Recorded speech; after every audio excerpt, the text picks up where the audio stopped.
about trauma and how trauma can impact the way we we live, the way we interact, the way we engage. So normally I give this presentation to an audience that is teachers and educators. And I make it a point to say that what I'm saying applies to all of us. If you're a parent, if you are a grandparent, if you're a caregiver, if you're a doctor or a teacher or a bus driver, what I'm going to share with you is something about how our brain works and what happens when we get caught in a level of stress that is beyond the typical, and how that then impacts our ability to interact with each other, to interact with a book that I pick up to read. And then what are some of the things we could do that can help us heal from that trauma? So what I'm going to do, I'm going to share my screen with you, and you're also going to receive a copy of the presentation. And if you want any additional information, I will provide you with extra additional resources. So I titled the talk, "Ours is Not a Caravan of Despair, Trauma-Informed Care for Restorative Justice." "Ours is Not a Caravan of Despair" is part of a Rumi poem. Jalaluddin Rumi is a Persian poet. And this poem is this very beautiful, melodic invitation, almost contains the notion of radical hospitality, where in it he's inviting people, and in particular, this was talking to young people, saying that it doesn't matter how many times you failed or you left, or ours is not a caravan of despair. And in another translation, he talks about the notion of hopelessness, and that our way is not one of hopelessness. And so I want to talk about how, if we use the lens of a trauma sensitive or a trauma informed care, that can help really align with restorative justice. This is where we bring justice back to the person, to individuals, to the earth, and that justice can help us heal from the traumas that we experience directly or indirectly. So I'm going to talk about the neuroscience of toxic or traumatic stress and its impact on learning. And it's not just learning in the classroom, but just learning on a day-to-day basis. And then I'm going to talk about a trauma-informed approach, some practical examples. And then throughout today, the presentation, I'm going to be referring back to justice. So I was trained as a neuroscientist, and so I studied the brain, and I focused on what are the cellular events that happens that then translate to behavior. So what's happening in my brain when I'm able to read something and remember it, or when I'm able to read something and be turned off and not remember it, right? And so here, I say it's all about the brain. So the key to defining any experience that we have, whether it is the way I'm looking at Kelly right now and trying to understand, what is Kelly thinking, or looking at Peggy's screen, or whether I am sitting and preparing for a classroom, these experiences it's all the way we define them is at the nervous system and not the event itself.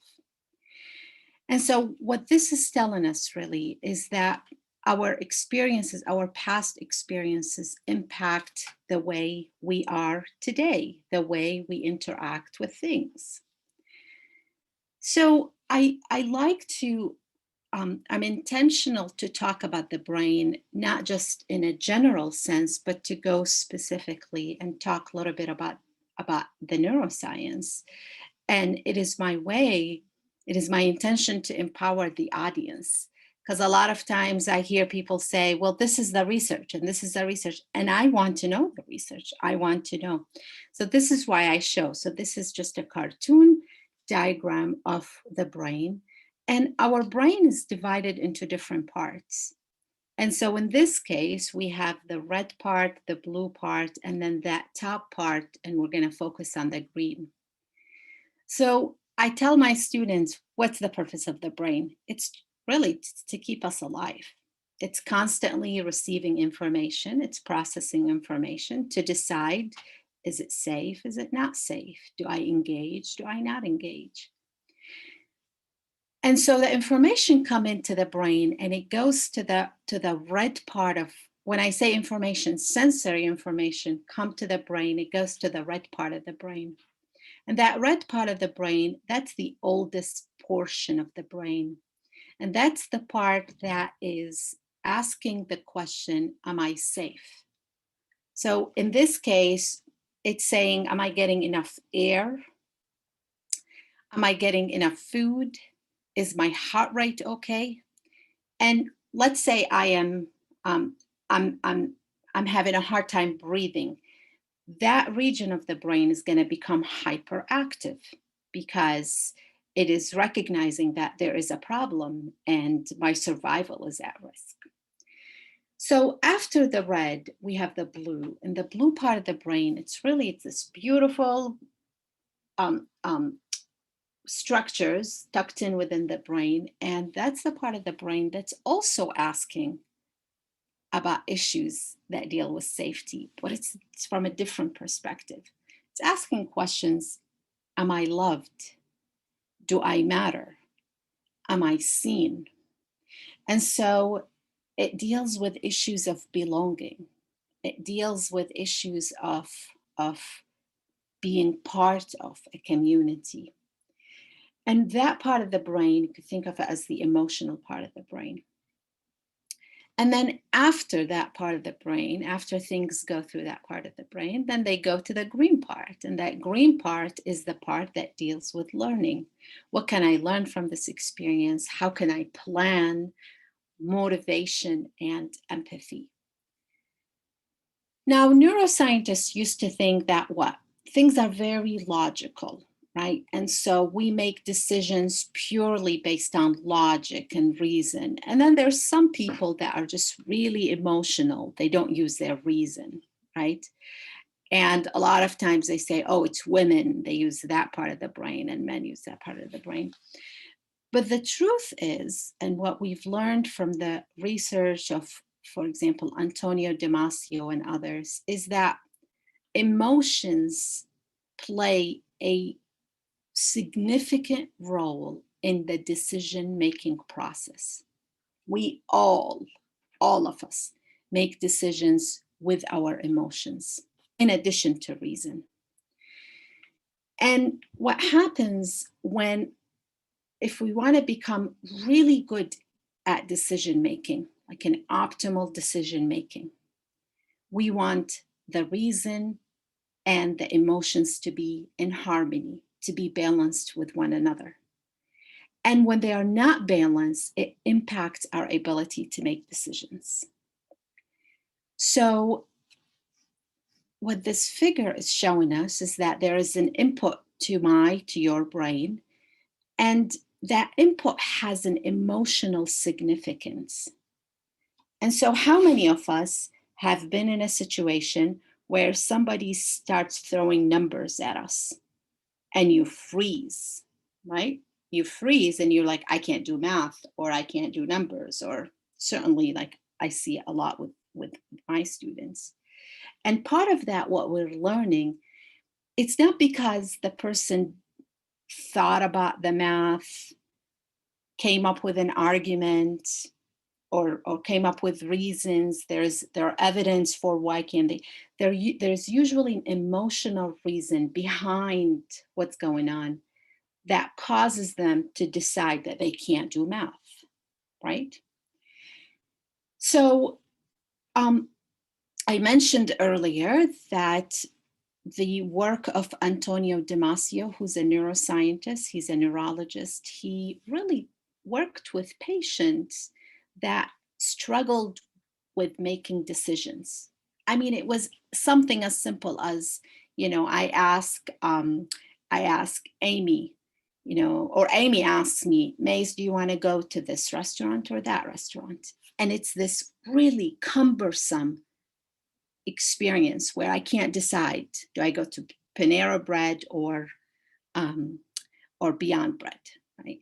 And what he found is that with those patients, they had problems processing emotions. And what he concluded is that when emotions and reasons are not in harmony, it becomes really difficult to make decisions. So he says that we're not thinking machines that feel, that we are feeling machines that think. And what he's underscoring here is the fact that we feel first and then we think. That information comes to our brain and there is a feeling component, then we start thinking. So as you know, right now we have orbit of challenges, and those challenges are really impacting our emotional well-being. There is the political divisiveness. What happens at the level of the brain when we feel that divisiveness, when we experience it, it goes to that middle part, the blue part of the brain. And it's about question of belonging. Are we whole? Do we belong? Do we matter? Right? There is the isolation. Now, when the pandemic started, I was already struggling with how isolated society has become. People are always on their phone, or just the family coherence or the community coherence. And I say that because as a neuroscientist, I know that one of the most traumatic experience on the brain is isolation. It is very cruel for the brain to experience that, because we're evolutionary, we're very social. We thrive being with. Even if you're an introvert, a lot of introverts are struggling right now. And I was speaking with a colleague of mine who identifies as an introvert, and he says that what he's having the hardest time is not being able to be in a coffee shop and just hearing people, right? So the isolation has been very difficult. And then there is a lot of times when we have a trajectory, we're going down a path. I was going to go to this, I was going to join that, I was going to complete, and so on. And those are interrupted, especially, I would say, if a person doesn't have a foundational, what is their purpose, what is the meaning of life, then they experience loss of meaning. There is physiological challenge. And so being I don't want to stuck in the house, no separation between work and home, and the lack of going out, going to the gym, the exercise presents physiological challenges on our body. And I also want to say that all of these challenges are in addition to challenges that were already existing, poverty and racism, which have a really dramatic effect on the brain's ability to develop, the brain's ability to thrive. So all of those are what? Those are all presenting a lot of uncertainty for the brain.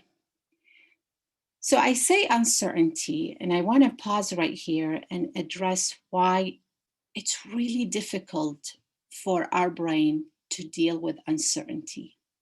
So remember how I said that the brain wants to keep us alive. It's about survival. So the brain is constantly receiving information, and it's processing the information to make prediction about my well-being.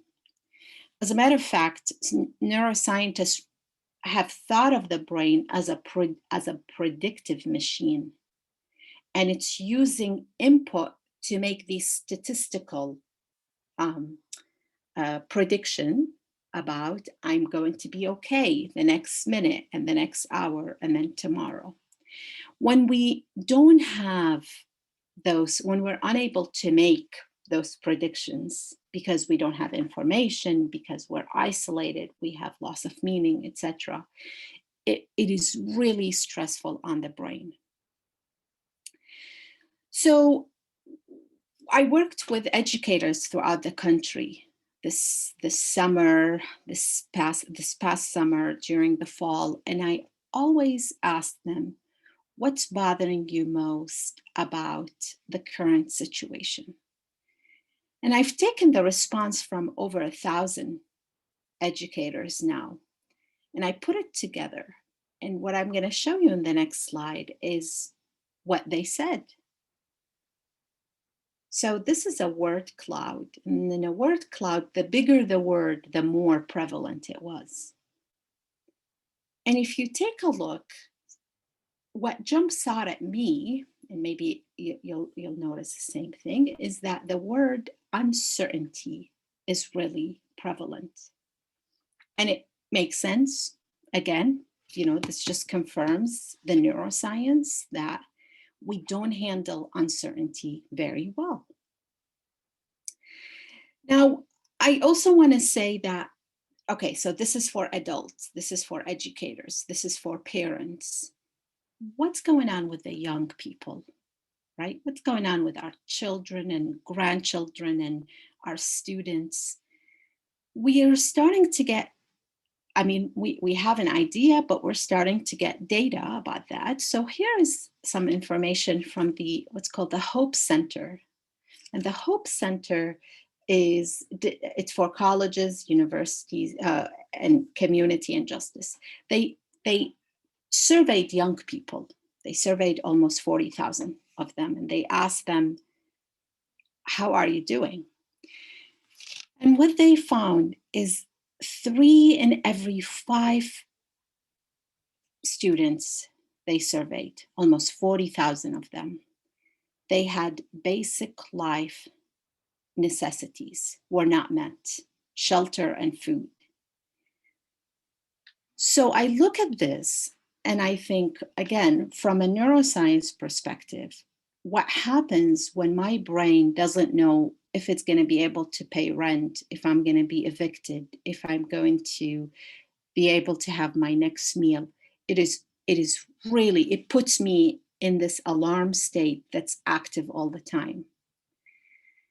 Now, I thought a lot about this, and I thought, Mace, just go straight to the trauma-informed care. Don't talk about the students. This is not a college. And then I thought, no, young people are the future of our humanity. And it's really important to get a holistic picture of what's happening. And one of the things I'm going to invite you to do is to really, as a society, we need to, part of this care, trauma-informed care, is to advocate for mental health. So young people were struggling before March 2020. It's not like the pandemic hit and all of a sudden they started struggling. We had data. One of the biggest came from a study by the CDC and Kaiser, and they looked to see when a child experiences adversity at a young age, what happens? Now, we know that it impacts the development of the brain. How so? It causes the brain to go into survival mode. And when we are in that survival mode, whether we're children or adults, but let's talk about children. When we go into that survival mode, what happens is it takes away energy from learning, and it puts it into this alarm state.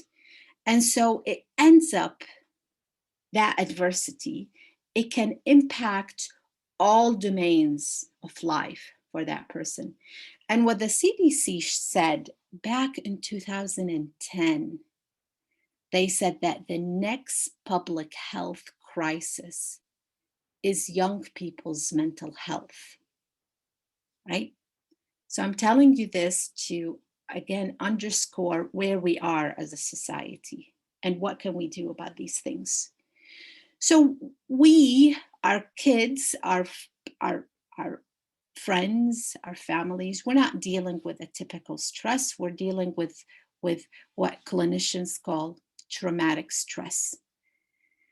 And I want to talk about the word trauma.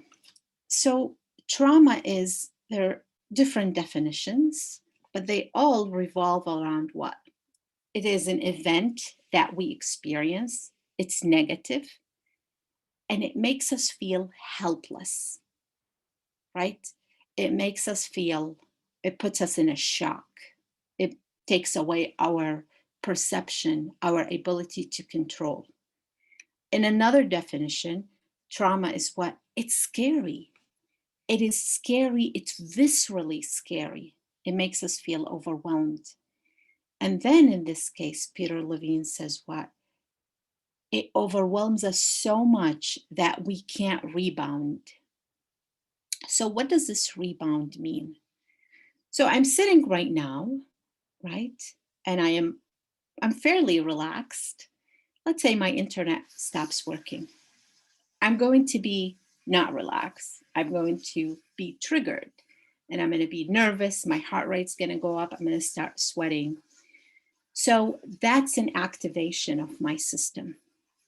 But let's say I reach out to Kelly and Chuck and say, I'm coming back. I'm going to use my phone. And they reassure me that everybody's waiting. They're not going to wait. I'm able to relax. So this activation and relaxation is something that we encounter all the time. And I'm able to rebound. When we experience a traumatic event, right? I want to say that witnessing we just hit the 500,000 people death. That level of death is traumatic on the brain, because at the subconscious level, what the brain is asking is, am I next? Are my loved one next? Right? So what happens is that the level of trauma we're experiencing, I would say everyone in our society, right, to various degrees, it is for many people, it's taken away our ability to rebound. And what happens, this rebounding, in science, we call it biological resilience. So when we are in this fight or flight, which is to really to survival, it challenges our biological resilience. All right. So I want to say a few more things about trauma, and then I'm going to talk about the trauma-informed care. Trauma is very much centered in the individual experience. And so when I read something and I'm triggered by it because of my background, right? Because I bring my experience, and another person may not have that experience. When we experience that traumatic event, it can have conscious and unconscious manifestations. So a lot of people talk about they have digestive problems, they have migraines, they feel foggy, and they're not making the connections to they're under toxic level of stress. And then the last one is, I think a lot of people understand trauma to be physical, to be abusive, and those could be traumatic. And also trauma is very insidious. It's very subtle. We could experience it firsthand, or we could experience it secondarily, right? You're driving and you see an accident, and it's a horrific accident, and few hours later, your body is still feeling that, right? So it is about staying alive, right? Our instinct to keep us alive is going to dictate how we interpret any information. And when we interpret something as being traumatic, as being threatening, as being harmful, then we experience it as trauma. So I mentioned this already. I want to mention it again. We go into what's called fight or flight. And this fight or flight, it's the alarm in our brain and in our body. And it's a really good mechanism. It keeps us alive. We just don't want it to be active all the time because it costs a lot of energy.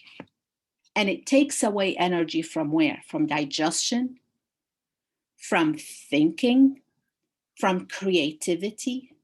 So when again, I go back to how many of us felt foggy over the summer, like you can't think. I kept saying like, I think did I just become lazy? I was asking my family, am I lazy? Right? And finally someone said to me, I can't believe you study trauma.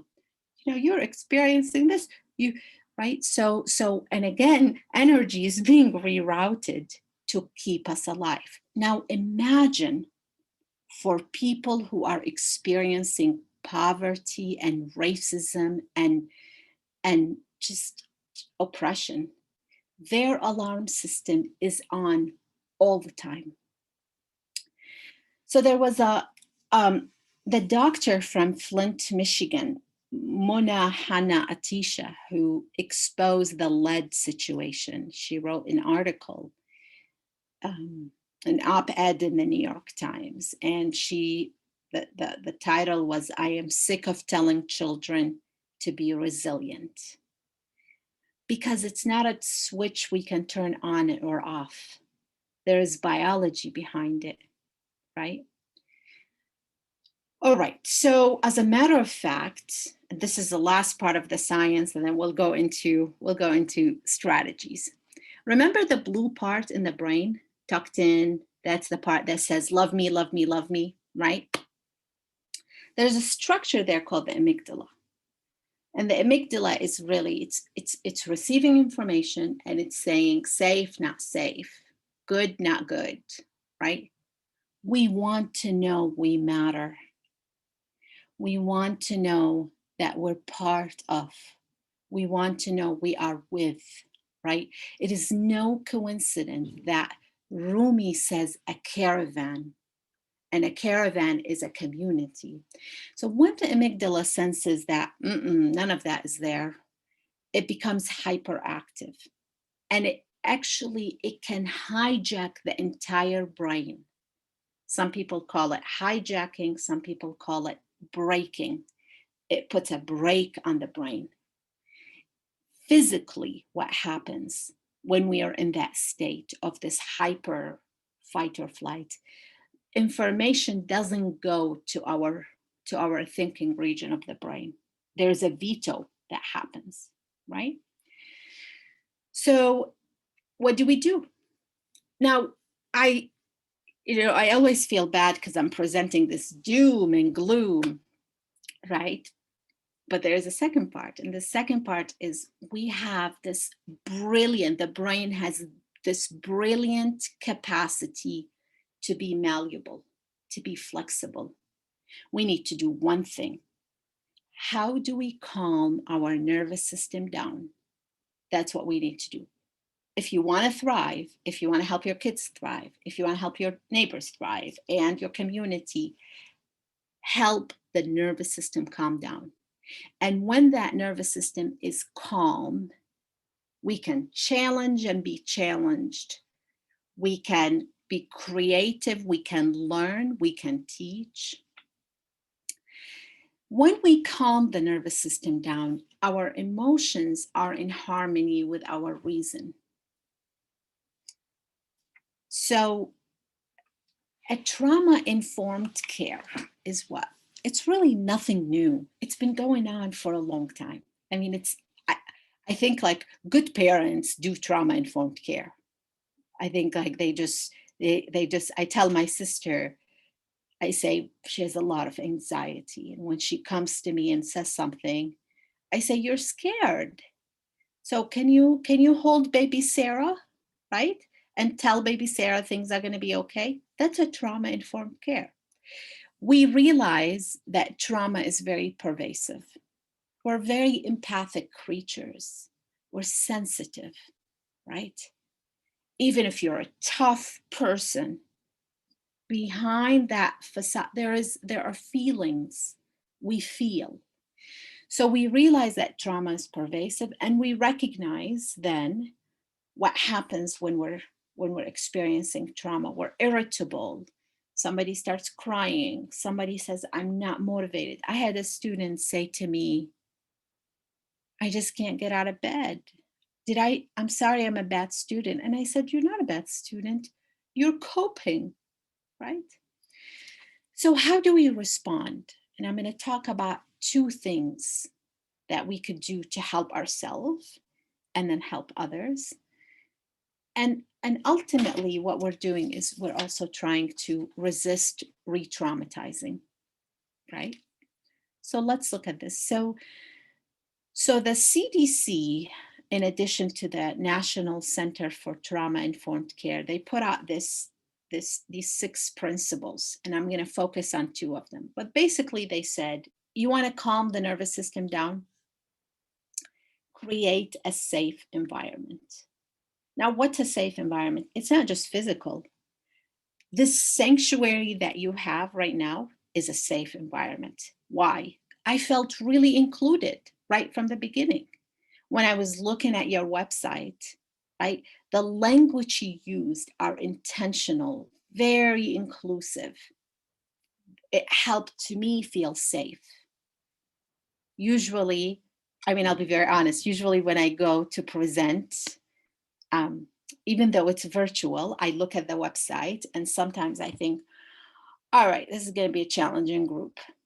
They're gonna want, like, they're gonna say, oh my goodness, are you telling us to do this, right? And so sometimes I go to the presentation feeling agitated, feeling anxious. With your group, that wasn't the case. I was like, yes, I want to come every Sunday, right? It's the language that you presented in your website. And then when I came and, people are checking up, how is everyone, and the candles. Safety is more than physical. Safety is doing what? You matter. Welcome, come. So relationships are really important. And what are we going to do? Trust and transparency, right?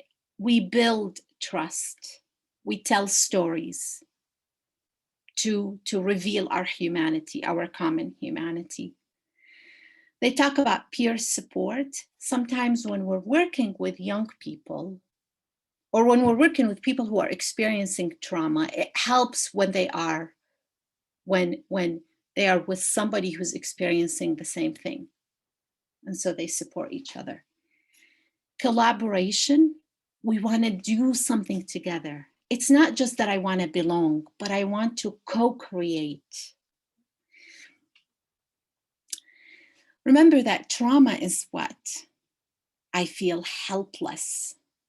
I have lost a sense of agency. And so one of the things we want to do is give choice and voice. And this can be as simple as making sure you ask everyone in your community, what do you think? Tell me your opinion. Think about how many times we've been in situations where we were feeling unseen. And then someone turns to you and says, Megan, what do you think? And it's a genuine question. And it instantly takes us from that place of like feeling, do they care? To, oh, I'm part of this, right? And it's this, I'm part of this, can instantly relax that nervous system. So it can engage, so it can create, so it can thrive. And then the 6th principle says what? We really cannot treat people as a one size that fits all. We come with different cultural background, historical background. It's important to get to know people, right? There is like an individual component that's important. So when I work with teachers, what I say, get to know your students. Who are they? Don't make assumptions. Don't lump them into, don't microaggress against them. So I'm going to focus on two things, and we're coming to an end here. Feeling safe and feeling connected are preconditions for every one of us, every human being, to be able to engage, to learn, and to thrive. I talked about that safety, right? So how do we create that safety? A huge part of that safety right now is the uncertainty. So what are some of the things we could do to reduce uncertainty? If you're working with a spouse or people in your community, or one of the things you could do is give them information, but don't overwhelm them.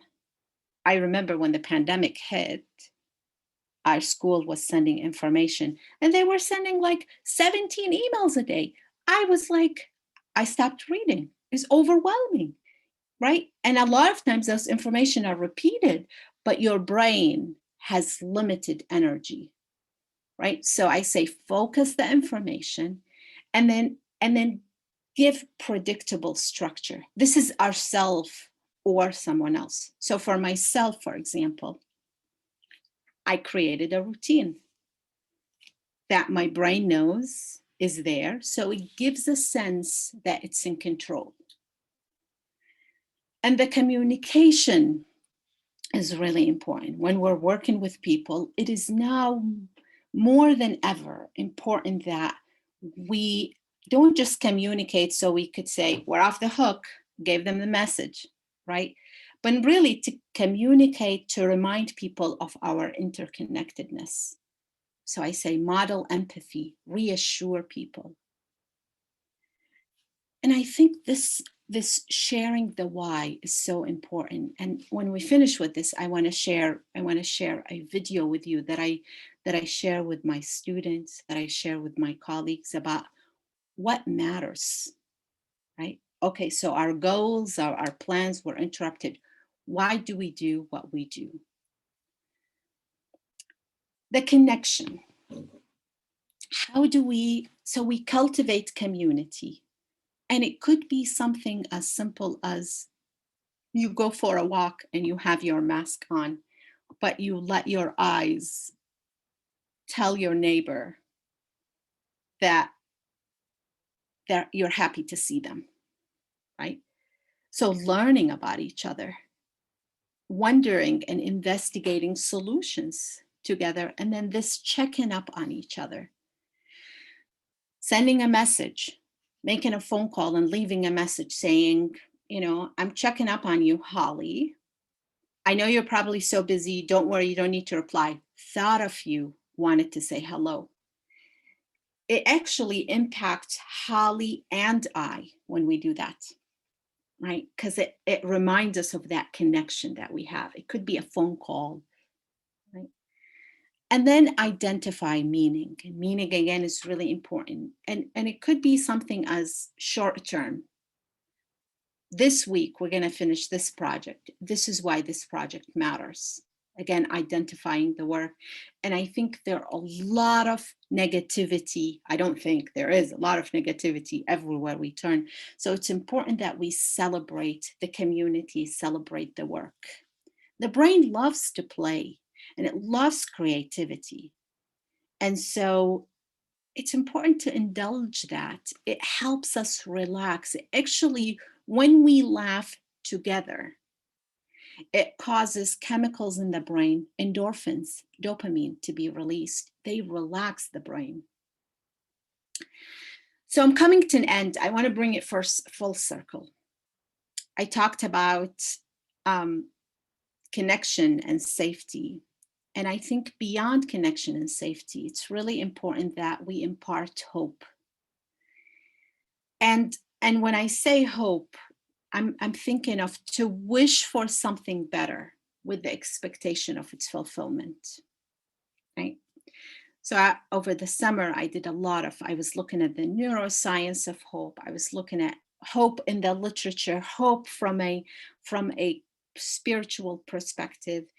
And I came across this quote: I live a hope despite knowing better. And when I read it, I think this despite my knowing better, it suggests to me that the author has reasons against hope. And in fact, he does. This is James Baldwin, who in an interview said, I live a hope despite my knowing better. He had historical, and at the time when he said it, reasons to think hope against hope. But when you think of hope, think of when we make those predictions about the future, what we're using. Remember that predictive machine, the brain? We use history, memory, and also what matters to us. What matters to us. This is why I keep saying that, what matters to us? Why do we do what we do? The community. So this poem that we started with, that I titled the talk after, reminds us of the role of the community and what matters to us. On the left here is a drawing that one of my former students did, inspired by this poem. This ours is not a caravan of despair. And she envisioned that all of the students are really marching to graduation on this road that's paved with hope.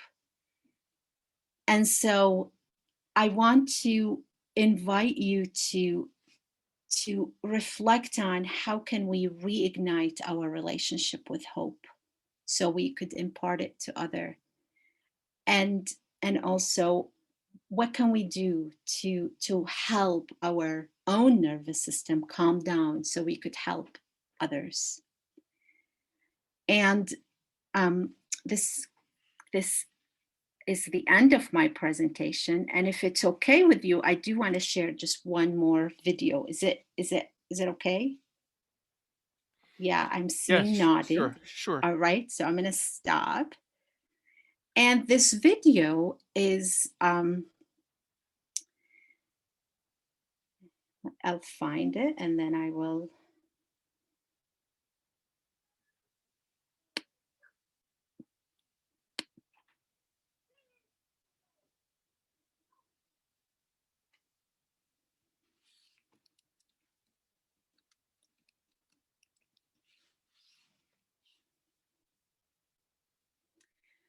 This is a video I share with my students where I give them an exercise and I say, why are you taking this course?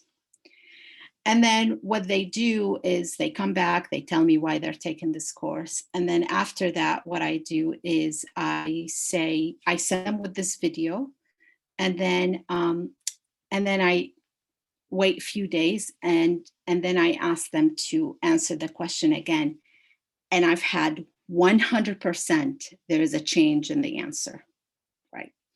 So let's make sure it's working. Okay.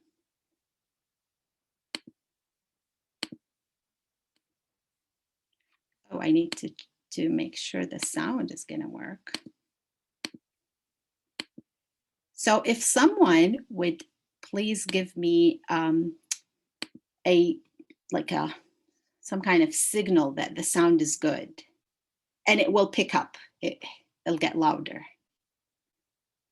So the series is called How Do I Know? And a lot of times when people hear the phrase, how do I know? The next thing they say is what? How do I know what? But the key really isn't to know what. The key is to know why. Because when you know your why, you have options on what your what can be. For instance, my why is to inspire people to walk in purpose. My what is stand-up comedy. My what is writing books. My what can be going out with some friends to eat. In fact, another what that has moved me towards my why is a web series that we have out now called Break Time. So every Wednesday at 3 o'clock, you should subscribe to the channel. We do a series called Break Time on YouTube. So 3 o'clock, we drop a new episode. One episode in particular, I'm about to show you a clip to. We were in Winston-Salem. So Break Time, this is how it works. I travel the country, I do stand-up comedy, probably an hour and a half at an event. And in the middle of my show, I'll just sit down and start talking to the audience. And funny just happens. Or I'll meet somebody who's really interesting. So I met this one guy, and he said that he teaches music at a school. I was like, all right, you teach music, can you sing? And then I'm just gonna show you the clip. Check it. So you're a musical director. Cool. Yes, sir. All right, so let me get a couple bars of like Amazing Grace. Can you do the first part of that? Go ahead. Amazing grace, how sweet the sound that saved a wretch like me. Wow. That bro could sing, you know what I'm saying? All right. Now, what you give me the version is if your uncle just got out of jail, you got shot in the back when you was a kid. I'm just saying, let me see the hood version real quick, if you know which version I'm talking about. Just see if that exists. Let me see what you got.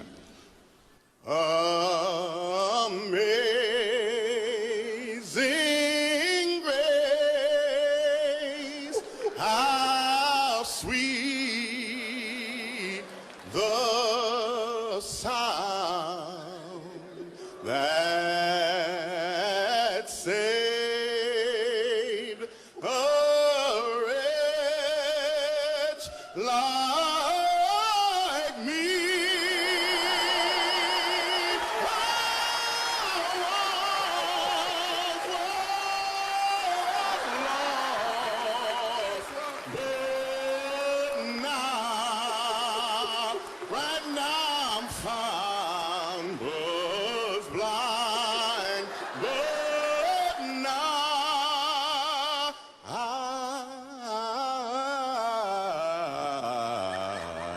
I see.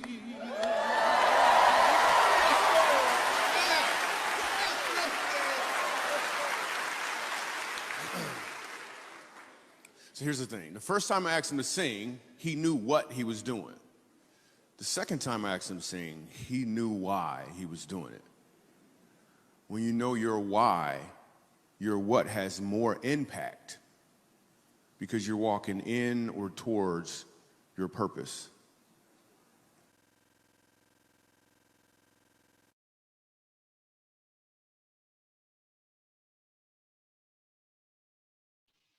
All right, and that concludes. I can't think of a better closing song. Yes. Thank you very much. Thank you. It was lovely. Can we ask questions?